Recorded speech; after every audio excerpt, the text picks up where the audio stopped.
is a 100% true story that happened to a woman in Madison, Wisconsin. Now, there was this woman named Sherry who moved into this house with her 2 children in Madison, Wisconsin. Now, she said, at the time, she didn't believe in anything supernatural. She really thought that was a bunch of nonsense. But she said, right away when they moved in, she would notice, out of the corner of her eye, sometimes shadows moving across the walls. She would hear strange noises that she couldn't explain. But she said for the most part, it was just a normal house. One night, she's upstairs in her bedroom and she's folding laundry. She hears talking coming from her son's room. So she makes her way over to his room. The door's closed and she hears her son having a full-on conversation with someone. And she's like, who is he talking to, at 12:30 at night? So she opens the door, and when she looks in his room, he is not in his bed. So she starts yelling for him. She looks down and sees him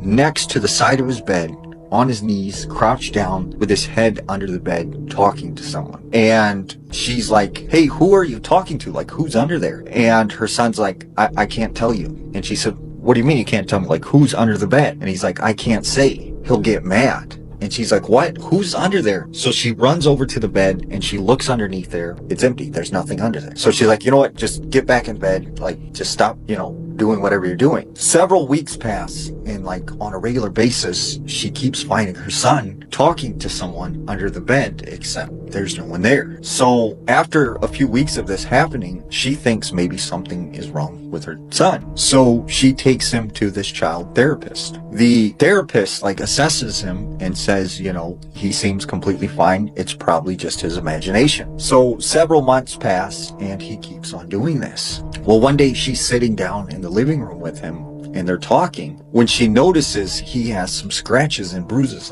all over his body. And she's like, where did you get those scratches and bruises from? What's going on?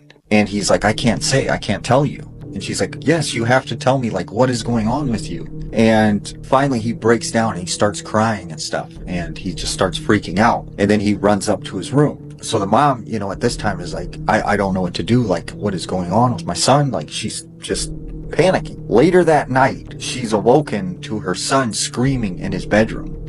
She runs as fast as she can. She goes in his room. She finds him halfway underneath the bed. He's grabbing onto the bed frame and it looks like something is pulling him under the bed. So she immediately grabs him, pulls him out from under the bed. She looks under there. There's no one there. So she's like, you know what? This is weird. You're sleeping with me tonight. You're going to be in bed with me tonight. So they go back to her bedroom. He lays down. He falls asleep. She's sitting in bed. She can't sleep. She's freaked out about this whole situation. When all of a sudden she hears, shh, hey, come under the bed. And she's like, what? She looks over. Her son is sleeping.